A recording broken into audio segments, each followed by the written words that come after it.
예배 가운데 나오신 우리 모든 성도님들 가운데 하나님께서 주시는 놀라운 은혜와 평강이 날마다 함께 하시기를 주님의 이름으로 축복합니다. 네, 우리 사랑하는 성도님들, 2026년에 후반전을 시작하실 준비가 되셨나요? 네, 우리가 후반전을 성공적으로 잘 치르려면 감독의 지시에 따라서 전략적으로 잘 움직여야 할 텐데요. 참으로 다행인 것은 우리 인생의 감독님은 유능하시고 지혜로우시고 우리의 모든 것을 너무나 잘 아시는 전능하신 하나님이시라는 것입니다. 그래서 일이 잘 안 풀리고 답을 찾지 못해 막막하고 답답하여 방황할 때라도 우리가 하나님과 아이 컨택하고 또 하나님께 묻고 구하고 나간다면 하나님께서 우리를 가장 최선의 길로 강하게 이끌어 주실 것입니다.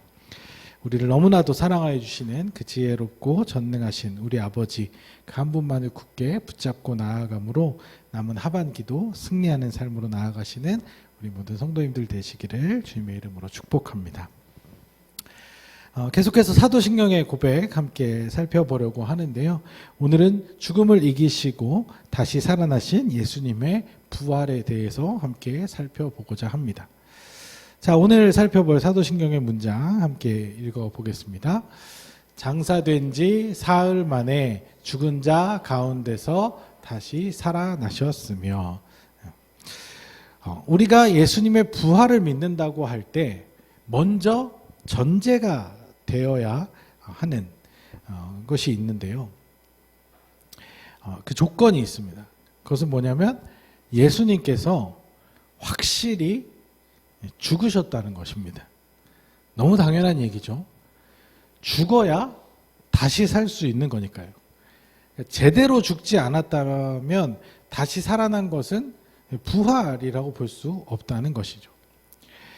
그러니까 단지 예수님이 심정지 상태로 방치되어 있다가 아니면 죽은 것처럼 보이는 저체온증 상태에 오래 있었다가 그렇게 깨어난 것이라고 생각하면 그것은 제대로 죽은 것이 아니기 때문에 부활이 아니고 그것은 소생입니다. 소생.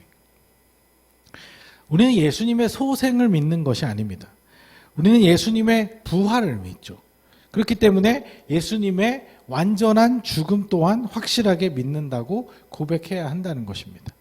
그래서 사도신경에 장사된 지 사흘 만에 라는 표현이 있는 것은 바로 예수님의 확실한 육체적 사망 선고를 의미하는 것입니다.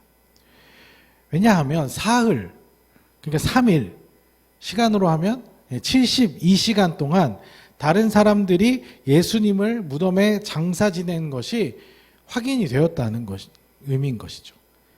그 부분은 확실한 팩트 체크하는 부분이라는 점입니다. 여러분들 3일이면요 소생은 불가능합니다.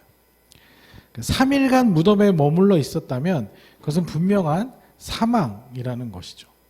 의학적으로도 그렇습니다. 여러분들 의학적으로 죽었다는 것은 크게 두 가지 기준이 있는데요. 하나는 심장이 완전히 멈추는 것이고 다른 하나는 호흡이 완전히 멈추는 것입니다. 최근에는 이제 뇌사라고 뇌 전체가 기능을 상실하게 되면 법적으로 사망으로 인정하는 그런 나라들도 있기는 한데 호흡이나 심장이 멈추지 않았기 때문에 여전히 완전히 죽은 것으로 보지 않는 그런 경우도 있습니다. 아무튼 중요한 것은 이 3일 72시간이라는 시간은 사람이 소생하기는 불가능한 시간이라는 것이죠. 사람의 심장이 멈추면 먼저 혈액순환이 중단됩니다. 그렇게 30초가 지나면 의식이 없어지고 그 후 3분에서 5분 정도가 지나면 뇌세포가 산소 부족으로 급격히 손상이 됩니다. 그래서 골든타임이 이제 왔다 갔다 하는 시간대인 거죠. 근데 그렇게 10분 이상 그 상태로 지속이 돼버리면 인간의 뇌는 대부분의 회복 불가능한 상태가 되고 그렇게 수십 분이 지나고 나면 여러 장기가 손상되기 시작합니다. 사망 선고를 내리기 충분한 시점이 되는 것이죠. 그런데 그 상태로 24시간이 지나면 어떻게 될까요? 이때부터는 자가 분해되기 시작합니다. 그래서 세포 안에 효소가 자기 자신을 분해하기 시작하는 것이죠. 그래서 간이나 췌장, 위장이 가장 먼저 분해가 시작된다고 합니다. 그렇게 48시간이 지나면 또 어떻게 되냐? 48시간이 지나면 이제 부패가 본격적으로 진행됩니다. 장내 세균이 몸 전체로 퍼지기 시작합니다. 그 결과 피부색이 변하고 가스가 생성되고 조직이 파괴되고 냄새가 나기 시작하죠. 그럼 또 하루가 지나서 72시간이 지나면 어떻게 될까요? 그럼 대부분의 환경에서는 이미 조직의 붕괴가 상당히 진행이 됩니다. 그래서 뇌, 심장, 간 모두 정상 기능을 유지할 수가 없습니다. 그래서 현대의학에서도 이 상태까지 오면 원래의 건강한 몸으로 회복이 되는 것은 불가능하다고 판단합니다. 그러니까 예수님, 더군다나 예수님은 십자가형으로 인해서 많은 사람이 보는 앞에서 상당량의 출혈이 있었고, 그런 상황에서 또 어두운 무덤에 혼자 방치되어 72시간 이상 방치되어 있는 그런 상태였기 때문에 이 썩어 부패한 육체로 다시 소생할 가능성은 거의 없다고 봐야 되는 것이죠. 거의 이제 정말 어떤 예수님만의 어떤 능력으로 나사로 같이 아주 특별하고 특이한 어떤 하나님의 기적이 있지 않는 이상 불가능하다는 것이죠. 그러니까 예수님은 완전한 하나님으로 이 땅에 오셨지만 모든 인간들이 경험했고 또 해야만 하는 이 육체의 마지막 사망을 우리와 똑같이 경험하셨다는 것입니다. 그것은 앞서서도 이미 여러 차례 말씀드렸듯이 완전한 인간으로서의 모습을 동시에 취하고 계셨기 때문에 당연히 그래야만 하는 이치였던 것이죠. 그러니까 사도신경에서는 계속 예수님의 완전한 인성을 강조하잖아요. 왜요? 하도 안 믿는 사람들이 너무 많으니까. 하나님이 우리와 같은 인간의 몸을 입고 오셨다는 것이 이해가 잘 안 되고 믿어지지가 않으니까 이런저런 말들이 초대교회 안에서도 너무 많이 생겨나고 있었다고 그랬잖아요.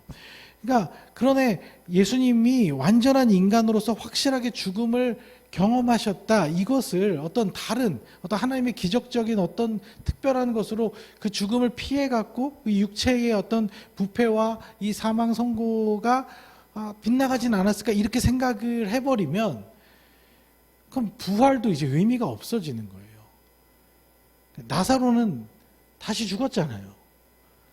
그게 그런 개념의 부활이 아니라는 것이죠. 아마 나사로를 통해서 그 부활의 어떤 것을 사람들에게 상징적으로 나타내 보이시기 위해서 그런 기적을 베푸셨지만 예수님도 똑같이 그런 방식의 소생을 한 것은 아니라는 것입니다. 그래서 우리가 아까 교독해서 읽었던 고린도전서 15장 17절에서 부활이 아니면 우리의 믿음 자체가 헛것이 된다고 이야기를 하는 거죠. 다시 한번 읽어보겠습니다. 그리스도께서 다시 살아나신 일이 없으면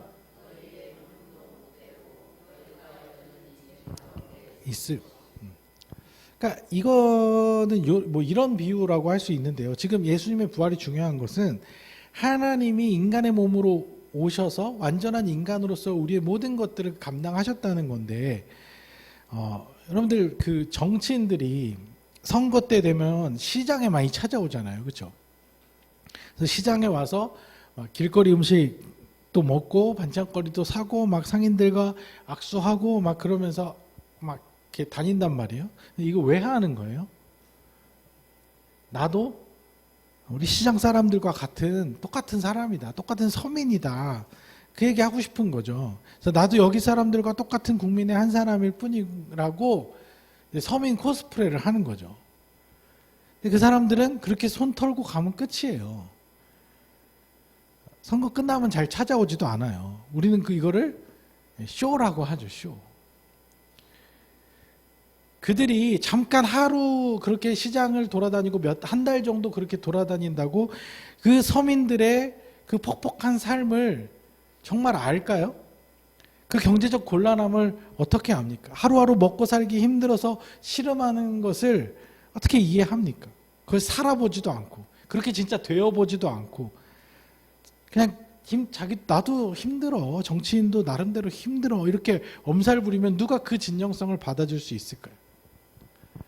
여러분들, 하나님께서 우리를 살리시기 위해 이 땅에 오신 것은요, 그냥 어떤 구원의 논리를 만들어내기 위한 쇼타임을 하려고 오신 게 아니라는 거예요. 그냥 대충 인간 코스프레 하면서 너 힘든 거 나도 다 알아, 이렇게 얼버무리려고 한 것이 아니라는 것입니다.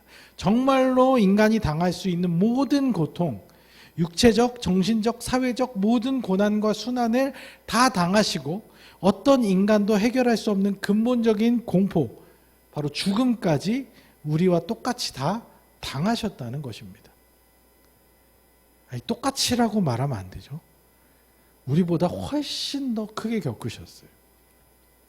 여러분들, 우리 중에 누가 많은 사람들 앞에 벌거벗겨져서 두드려 맞고 조롱당하고 비웃음 당하고 이런 일을 겪어보겠습니까?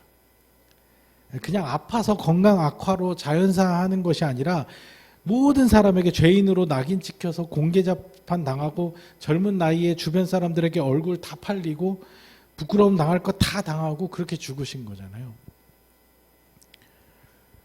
우리는 가끔 삶의 고난 앞에서 하나님 앞에 이렇게 원망할 때가 있죠. 하나님, 왜 이렇게 세상을 힘들게 만들어 놓으셨습니까? 왜 이런 고통까지 당하게 이 세상을 설계해 놓으셨습니까? 이건 하나님 잘못하신 거예요. 실수하신 거예요. 하나님 너무 무책임하셔요. 별의별 소리를 다 하게 되죠. 그런데요, 하나님은 그것을 나 몰라라 하지 않으시고 직접 이 땅에 우리와 똑같은 인간의 몸을 입고 오셔서 우리가 당한 것 그 이상의 고통, 더한 고통, 극한의 고통을 직접 스스로 감당하셨다는 것입니다. 굳이 그렇게 안 하셔도 되는데 말입니다. 우리가 믿는 것은 바로 이 예수님의 완전한 죽음입니다. 왜요? 완전한 회복을 이루시기 위해서 완전한 죽음을 스스로 당하셨다는 것입니다. 사실 우리도 몰라요. 아직 죽어본 적이 없으니까. 그 고통이, 그 두려움이 얼마나 크고 얼마나 힘든 것인지를 어렴풋이 알 뿐이지, 누군가의 다른 사람의 경험으로 그렇겠거니 하는 거지 우리도 실제로 그걸 당해보지 않아서 몰라요. 예수님은 이미 그것을 우리보다 더 참담하게 당하셨다는 것입니다. 그리고 나서 이어지는 내용이 뭡니까? 죽은 자 가운데서. 이 말은 죽음을 경험한 모든 인간들과 똑같은 상황에서라는 의미예요. 근데 여기에 그 우리말 사도신경에는 약간 생략된 내용이 있어요. 그래서 원래 초기 형태의 사도신경에는 없었다가 후대에 일부 지역 교회에서 추가되었다가 이후 서방 교회에서 정착된 내용. 그래서 지금은 다른 그 번역에는 있는데 우리는 이렇게 약간 생략된, 그게 뭐냐면 지옥에 내려가셨다는 부분이에요. 이 표현 역시 이게 왜 들어갔냐면 예수님의 확실한 죽음, 우리와 똑같은 완전한 죽음을 강조하기 위해서 들어간 내용이에요. 예수님 실제로 죽지 않았다는 주장, 몸은 죽었지만 영혼은 죽지 않았다는 주장과 같이 허황된 이단들의 교리가 확산되자 예수님은 죽음의 세계까지 내려가셨다라는 표현으로 이 확실한 죽음을 강조하기 위해서 이것을 넣은 거거든요. 그래서 근데 여기서 이제 그 죽음의 세계를 의미하는 단어가 이제 성경에서 죽은 자들의 세계를 말하는 그 단어로 히브리어로는 이제 스올, 저기 바뀌었네. 잘못됐네. 히브리어랑 헬라어가 바뀌었네. 히브리어로는 스올, 헬라어로는 하데스. 그리고 이제 그들이 이제 사도신경 원문에는 이제 라틴어로 임페로스 이렇게 사용을 했는데, 그 의미가 뭐냐면 죽은 자들이 가는 지하 세계 또는 무덤, 음부 이제 이런 의미로 이걸 추가했단 말이에요. 그런데 이걸 다시 이제 한글로 번역하려다 보니까 적절한 단어가 지옥밖에 없는 거예요. 그러니까 지옥에 내려가셨다 이렇게 넣어 보니까 이게 약간의 논란의 소지가 좀 있었던 거예요. 근데 이것의 이제 성경적인 근거는 베드로전서 3장 19절에 보면 그가 또한 영으로 가서 옥에 있는 영들에게 선포하시니라 이런 표현이 있고, 또 에베소서 4장 9절에 보면 올라가셨다 한즉 땅 아래 낮은 곳으로 내리셨던 것이 아니면 무엇이냐. 그러니까 어떤 이런 표현들이 성경 구절들이 근거가 되는 것들이 있는데 한국 개신교에서는 이것을 지옥에 내려가셨다라고 번역을 하면 마치 예수님이 죄 때문에 지옥에서 고통을 받으셨다, 벌을 받으셨다 이런 식의 오해가 우리가 생각하는 한국 사람들의 이제 개념의 지옥은 뭐예요? 벌 받는 데거든요. 그래서 뭐 영화 같은 데서 보면 막 코스가 다 이렇게 있어서 돌아다니면서 뭐 살았을 때 뭐 잘못한 거에 따라서 막 더 많이 고통을 당하기도 하고 이런 오해가 있을 수 있어서 이 표현을 좀 축약해서 생략을 해서 그냥 죽은 자 가운데서라고 이렇게 번역을 하고 넘어갔어요. 근데 중요한 것은 예수님이 지옥에 내려가셨냐 안 가셨냐 뭐 이거를 지금 뭐 그게 중요한 게 아니라 내려가셨다 한들 그는 죄가 없으시기 때문에 죽음 이상의 또 다른 형벌을 받으실 이유는 없다는 것입니다. 무고한 이 세상에서의 무고한 죽음 그것만으로 이미 인간의 죄를 위한 속죄 제물로서의 역할은 충분히 다 행하신 것이기에 지옥에 갔다는 표현으로 괜한 오해를 만들 필요는 없었던 것이죠. 그래서 우리는 뭐 이걸 신학적으로 이게 맞냐 저게 맞냐 따질 필요가 없고 이것만 분명히 하시면 돼요. 예수님은 완전히 죽으셨었다. 완전한 인간의 모습으로 오셔서 우리와 똑같은 모습으로 태어나셔서 우리와 똑같은 모습으로 죽음까지 이르셨다. 이거를 받아들여야 한다는 것이죠. 이것이 전제가 되어야만 가장 중요한 우리 신앙의 가장 중요한 부활에 대한 이야기가 넘어갈 수 있는 거예요. 가능해지는 겁니다. 그래서 예수님은 그렇게 완전한 죽음 후에 다시 살아나신 것입니다. 예수님께서 다시 살아나셨다는 것이 소생이 아니라 부활인 것이 왜 그렇게 중요할까요? 소생이 아니라 부활하셨다는 것은 더 이상 이 육체의 한계를 반복하지 않아도 된다는 의미이기 때문입니다. 여기서 또 이제 우리가 좀 상식적으로 믿기 힘든 부분들이 있어요. 그러니까 예수님이 이 육체로 다시 살아났다고 하면 죽었다가 살았는데 사실 이 육체로 살아나면 또 죽어야 되는 거거든요. 왜요? 이 육체는요, 영원할 수가 없어요. 살아보셔서 아시잖아요. 건강하게 이게 관리를 잘 하고 그러면 뭐 이게 아주 오래오래 사용할 수 있으면 좋겠는데 그렇지가 않다는 거예요. 영원할 수가 없어요. 어떻게 보면 소모품이라고 할 수 있는 거죠. 아무리 오랫동안 잘 이걸 유지하고 싶어도 건강하게 오래 살고 싶어도 인간은 언제나 이 육체는 그 기능이 정지될 때가 온다는 거예요. 앞에서 의학적인 죽음에 대해서 이야기했듯이 기능을 다하는 순간이 오고 호흡이 멈추거나 심장이 멈추면 스스로 부패하고 썩어져 버리는 그런 거예요.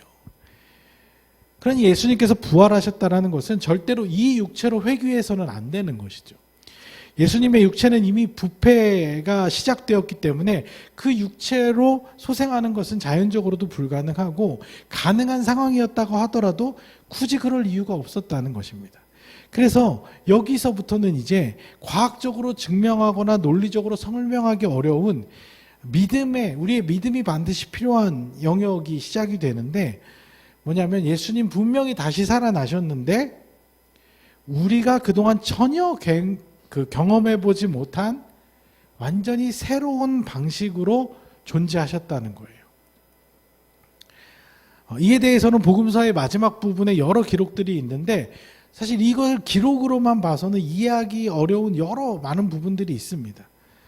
왜냐하면 우리가 그런 본 적도 없는 그런 것이기 때문에. 근데 중요한 건 뭐냐면 예수님이라는 인격적 존재가 많은 사람들 앞에 다시 나타났다는 것이죠. 그래서 그를 만난 사람들은요, 이분이 예수님이네, 이분이 예수님 맞네 라고 알아차렸다는 거예요.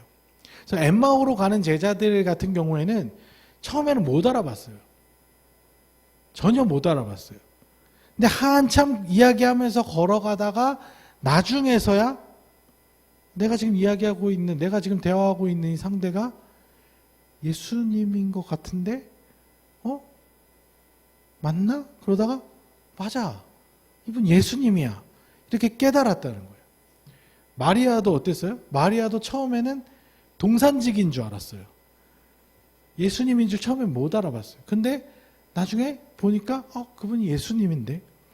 그러니까 어쩌면 겉모습만 보고서는 알아보기 힘든, 하지만 서로 이야기하다 보면 확실히 예수님임을 알 수 있는 그런 상황이었다는 것이죠. 말이 안 되는 비유인데 이런 걸 한번 생각해 보면, 여러분들 영화나 드라마 같은 데 보면 막 육체가 바뀌는 그런 소재로 나오는 드라마들이 많이 있잖아요. 근데 이렇게 육체가 만약에 바뀌었어. 육체가 내가 바뀌었는데 제가 만약에 막 장동건 육체에 막 이렇게 바뀌어서 이렇게 서 있으면 저 사람이 여기 왜 왔어? 그러겠지만, 그럼 제가 여러분들한테 저라는 것을 알려드리기 위해서 어떻게 해야 돼요? 어떻게 할까요? 여러분과 저와 있었던 일들, 추억들, 과거에 우리 둘만 알고 있는 이야기들을 하고, 또 어떤 내 생각과 가치관과 내 이야기들을 막 하다 보면 이 사람 분명히 겉모습은 아닌데 목사님이 맞네? 이렇게 생각할 거 아니에요. 그러니까 사람은요, 자신만의 특징을 나타낼 수 있는 습관과 행동, 자신의 어떤 존재를 형성하는 겉모습 말고도 그 인격적인 그 존재 자체를 알아챌 수 있는 그 무언가가 있다는 거예요.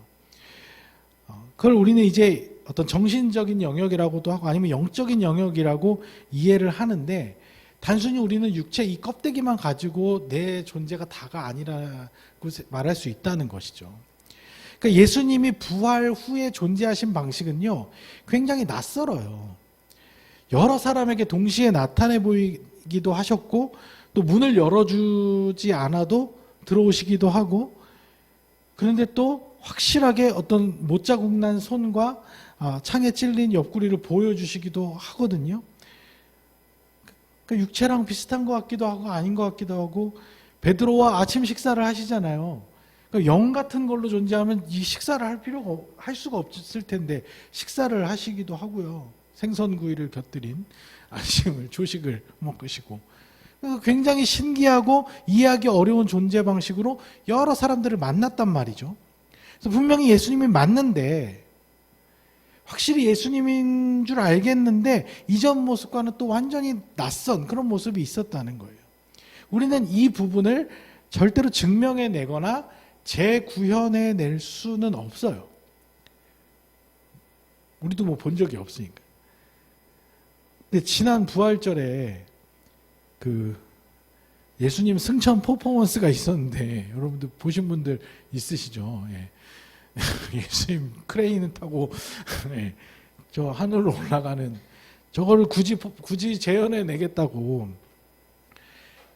근데 재현할 수가 없는 게, 우리 이 인간의 육체를 입고 하늘로 올라가는 모습을 재구현하려니까 되겠어요?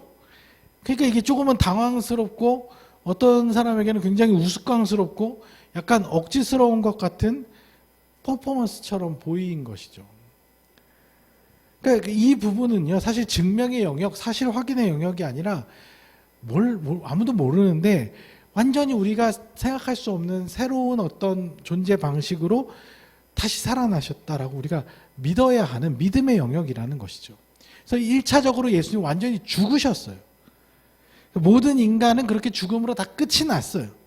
예수님은 그렇게 끝이 난 것이 아니라 다시 우리에게 완전히 새로운 방식으로 돌아오셨다는 것이죠. I will back. 진짜로 돌아오셨어요. 그래서 그 겉모습은 도저히 우리가 이해하기 힘든, 설명할 수도 없는, 경험해보지도 못한 완전한 새로운 모습이었다 할지라도 그 존재 자체는 너무너무나도 분명히 예수님이었다는 것이죠. 한 사람 한 사람, 한 영혼 한 영혼을 가장 귀하게 여기시는 분, 우리를 회복시키기 위해서라면 어떤 희생도 감당하시는 분, 완전하신 하나님으로서 진리를 정확하게 이해하시고 우리에게 가르쳐 주실 수 있으신 분, 또 우리를 가장 선한 길로 이끌어 주실 수 있는 가장 큰 스승이 되시는 분, 그런 예수님께서 다시 살아나셔서 지금도 여전히 살아계셔서 인격적인 방법으로 그때 그 사람들뿐만 아니라 우리에게까지 찾아오셔서 우리와 소통하고 계신다는 것이죠. 이것이 가장 중요한 핵심입니다. 이제 다음 주에 승천에 대해서 나누겠지만 예수님이 하늘로 올라가신 이후에 그분을 눈으로 직접 본 사람은 없습니다. 근데 눈으로 볼 필요가 없어요. 왜냐하면 더 이상 육체의 한계가 없으신 분이기 때문에. 근데 그렇게 하늘로 올라가신 이후에 예수님을 만났다는 사람들이 생겨나기 시작했어요. 그들이 초대교회를 이루어간 거죠. 대표적으로 사도 바울, 사울이었던 바울이 다메섹으로 가는 길에서 예수님 만났잖아요. 수많은 초대교회 성도들이 그런 식으로 예수님을 인격적으로 만나서 그분의 음성을 듣고 그분의 메시지를 듣고 삶을 완전히 뒤바꿔서 새로운 믿음으로 나아가게 됐다는 것이죠.